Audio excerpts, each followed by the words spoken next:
In today's video, let's talk about how to fix the Letterboxd image not loading. So if you're also having this issue where none of the images or posters inside of Letterboxd is loading, this could happen due to two reasons. The first one being the app has bugs, and the second one is due to the safe search being enabled for your home Wi-Fi.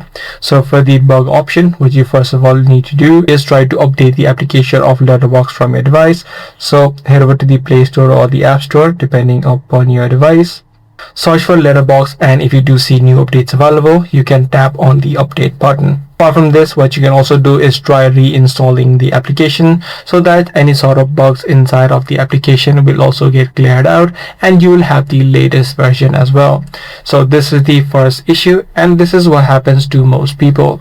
But however, if this is not the case with you, this might be the second case due to your Wi-Fi enabling the safe search. So in this situation, what you need to do is switch from your Wi-Fi to your cellular data to see if this fixes the issue. As soon as you switch to your cellular data, all of the data or the images are loading, then this simply means, as I said earlier, due to the safe search being enabled. So in this situation, you simply need to change your router settings, or what you can also do is change your device DNS setting. So you can simply head over to the manual settings inside of your phone and switch it to a manual one, which is going to be 1.1.1.1 or 8.8.8.8. So by switching your DNS server, you'll be able to bypass this issue. If this guide video was helpful, be sure to subscribe. That's pretty much all for today. I'm going to see you in the next video.